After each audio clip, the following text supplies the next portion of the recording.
नमस्कार दोस्तों, मेरा नाम है विकास कुमार और आप देख रहे हैं स्टडी विद विकास चैनल। मैं आपको इस चैनल से कंपटीशन एग्ज़ाम में आने वाले गणित तथा अन्य विषय की तैयारी करा रहा हूं।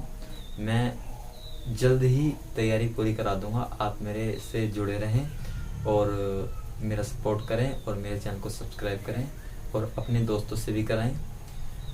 मैंने आपको पिछली 3 वीडियो में ज्योमेट्री की 3 वीडियो दी हैं, जिसमें मैंने आपको पहले वीडियो में त्रिभुज का परिचय कराया कि भुजाओं के आधार पर कितने त्रिभुज होते हैं। भुजाओं के आधार पर 3 त्रिभुज होते हैं, जिसमें पहला होता है समबाहु त्रिभुज और दूसरा होता है समद्विबाहु त्रिभुज और तीसरा होता है विषमबाहु त्रिभुज, जिसका आज मैं आपको विस्तृत रूप से जानकारी देना चाहता हूँ। तो आज मैं पढ़ा रहा हूँ विषमबाहु त्रिभुज। इसके बाद त्रिभुज का एक लास्ट वीडियो और आगा, वो है कोणों के आधार पर त्रिभुज। और ये जो मैं बता रहा हूँ विषमबाहु त्रिभुज के बारे में, ये भुजाओं के आधार पर लास्ट वीडियो है। जो भुजाओं के आधार पर जो 3 त्रिभुज होते हैं, समबाहु त्रिभुज और समद्विबाहु त्रिभुज और विषमबाहु त्रिभुज। समबाहु त्रिभुज के बारे में जानकारी मैंने दे दी है, जिसका जो दूसरा वीडियो था, तथा उससे आधारित प्रश्न भी मैंने उसमें बताया है। यदि आपने वह वीडियो नहीं देखा है तो आप उस वीडियो को देख लीजिए। मैं उसका लिंक आपको डिस्क्रिप्शन में दे दूंगा। इसी प्रकार मैंने दूसरे वीडियो में समद्विबाहु त्रिभुज के बारे में बताया है, आप उस वीडियो को भी जरूर देख लें। उसका भी लिंक मैं डिस्क्रिप्शन में दे दूंगा। तो आइए देखते हैं विषमबाहु त्रिभुज के बारे में। विषमबाहु त्रिभुज जो होता है वह 3 भुजाओं से मिलकर बना होता है, तथा इसकी जो तीनों भुजाएं होती हैं वह विषम होती हैं, अर्थात इसकी जो तीनों भुजाएं होती हैं वह भिन्न भिन्न होती हैं, ये बराबर नहीं होती। इनमें से 2 जो भुजाएं होती हैं वे आपस में बराबर नहीं होती, तीनों जो होती हैं वह भिन्न होती हैं।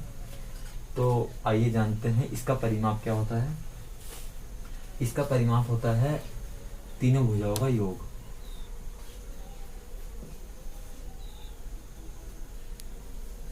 तीनों भुजाओं का योग क्या कहलाता है?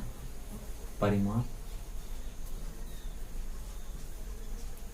और अर्ध परिमाप क्या होता है इसका? मतलब इसका आधा कर देंगे। अर्ध परिमाप होता है इसका, जिसे हम किससे प्रदर्शित करते हैं? जिसे हम S से प्रदर्शित करते हैं, और ये परिमाप का आधा होता है। अब आते हैं इसके क्षेत्रफल पर। क्षेत्रफल कैसे निकाला जाता है? मैंने आपको त्रिभुज के दूसरे वीडियो में, अर्थात समबाहु त्रिभुज के वीडियो में, मैंने आपको हीरोन सूत्र बताया था। हीरोन सूत्र क्या होता है? आपने 12वीं लेवल में पढ़ा होगा।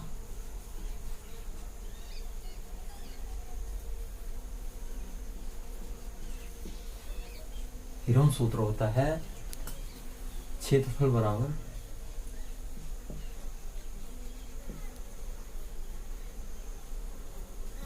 अंडर रूट में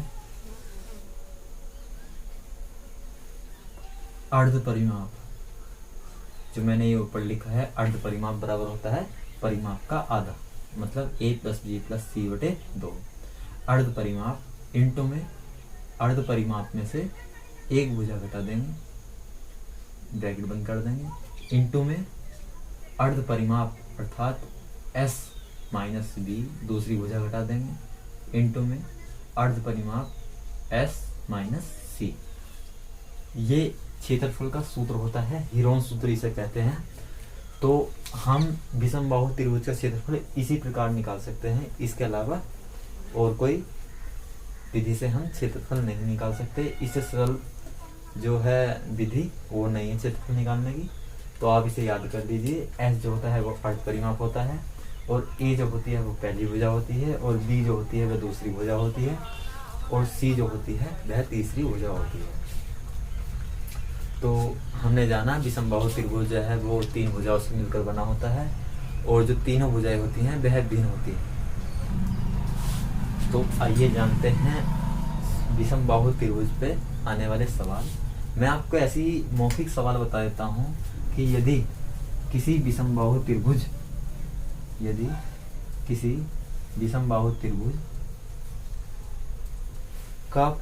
की पहली भुजा 5 है, दूसरी भुजा 6 है और तीसरी भुजा जो है वो 9 है। तो इसने कहा है यदि किसी विषमबाहु त्रिभुज की पहली भुजा 5 है और दूसरी भुजा 6 है और तीसरी भुजा क्या है 9 है, तो इसका क्षेत्रफल निकाले। यह विभिन्न अन्य परीक्षाओं में पूछे जाने वाले सवाल पर आधारित है। इससे ज़्यादा सवाल नहीं आएंगे। वैसे जो ज़्यादा ऊपरी लेवल के एग्जाम होते हैं उनमें भले ही आ जाएं कि समबाहु त्रिभुज और विषमबाहु त्रिभुज में अंतर करने वो दे दे, परंतु जो लेखपाल जैसी परीक्षा और एनटीपीसी जैसी परीक्षा और ग्रुप डी जैसी परीक्षा होती हैं उनमें इसी पर आधारित प्रश्न आते हैं। आप इन्हें ढंग से सीख लीजिए। क्षेत्रफल निकालने के लिए फॉर्मूला ये होता है जिसे हम हीरोन सूत्र कहते हैं।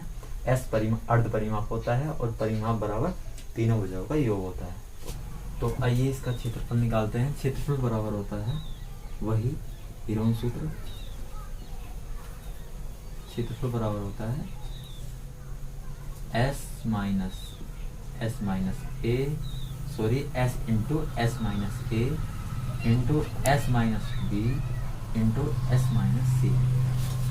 यही सरलतम सूत्र है। इसके अलावा कोई भी सरल सूत्र नहीं है।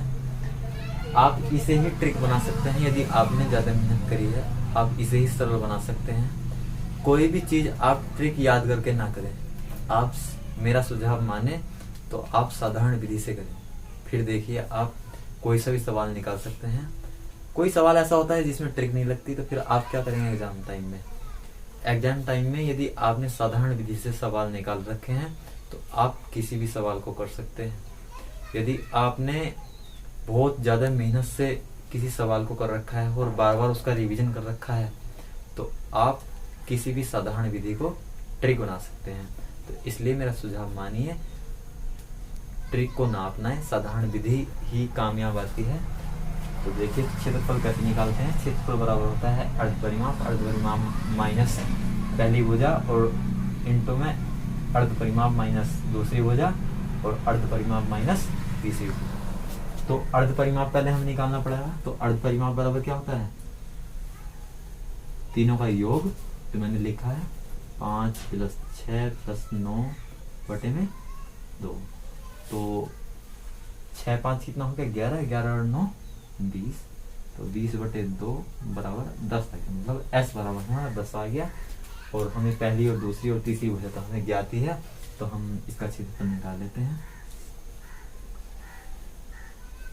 S बराबर क्या है 10 और 10 माइनस पहली भुजा 5, दूसरी भुजा 10 माइनस दूसरी भुजा 6 और तीसरी भुजा 10 माइनस 9। इसे सोल्व कर लेते हैं। ये आ गया 10 और 10 में से 5 गया 5 और 10 में से 6 गया 4 और 10 में से 9 गया 1। इसकी गुणा कर लेते हैं। 10 × 40 4 × 20 अर्थात 200। तो ये बराबर हो गया 10 √ में। ये इसका क्षेत्रफल आ गया समबाहु त्रिभुज। इससे सरलतम आपको कोई सी विधि नहीं लग सकती क्योंकि ये बहुत सरल विधि है। वैसे तो मैंने आपको पहले बता दिया था कि एक त्रिभुज जो होता है समद्विबाहु त्रिभुज में बताया था कि यदि किसी त्रिभुज का हमें माध्य का पता है, यदि किसी त्रिभुज की हमें माध्य का पता है और जो उसके दो भुजा है वे बराबर है और उसका हमें बेस पता है, तो हम उसका फॉर्मूला क्षेत्रफल से निकाल सकते हैं। अर्थात क्षेत्रफल बराबर 1/2 गुणा ऊंचाई बटे गुणा आधार। समद्विबाहु त्रिभुज का हम क्षेत्रफल निकालने के लिए पहले उसकी माध्यिका निकालेंगे और माध्यिका से उसका क्षेत्रफल निकालना है, क्योंकि उसका सूत्र होता है क्षेत्रफल बराबर 1/2 गुणा आधार गुणा माध्यिका। क्योंकि हम माध्यिका निकालने के लिए हमें दोनों जो भुजा होती हैं वे समान होनी चाहिए जो समद्विबाहु त्रिभुज में होती है।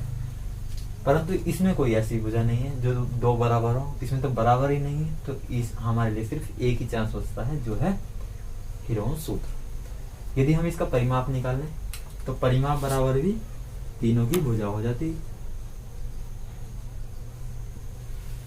आप जोड़ लीजिए 5 6 प्लस 9, ये हो गया 20। परिमाप क्या आ गया? 20। तो इसी प्रकार से विषमबाहु त्रिभुज के बारे में हम अन्य सवाल भी कर सकते हैं। ये मेरा सिर्फ समझाने के लिए वीडियो था, परंतु ये वीडियो बनाने लायक तो नहीं था, परंतु मैंने आपको बना दिया समझाने के लिए। आप इसी प्रकार मेहनत करते रहें और आप मेरे चैनल को सब्सक्राइब करें और दूसरे भाइयों से भी कराएं। आप एक मेरा सुझाव जरूर लें, आप कोई भी चीज़ ट्रिक से ना करें, हमेशा साधारण विधि को ही अपनाएं। आप साधारण विधि से ही किसी भी सवाल की ट्रिक बना सकते हैं। ये मेरा सुझाव है, आप इस बात को बहुत ध्यान से सुने और करें भी। आपसे मेरा एक अनुरोध है, यदि आप मेरा थोड़ा सा भी ज्ञान ले रहे हो और आपको थोड़ा सा भी अनुभव हो रहा हो कि मेरा जो ज्ञान है वो आपके लिए महत्वपूर्ण है, तो आप मेरे चैनल को सब्सक्राइब करें और दूसरे भाइयों से भी कराएं, जिससे मेरी थोड़ी सी एक हिम्मत बढ़ेगी कि मेरे चैनल पर भाई और भी जुड़ रहे हैं। यही मेरा आपसे अनुरोध है। धन्यवाद।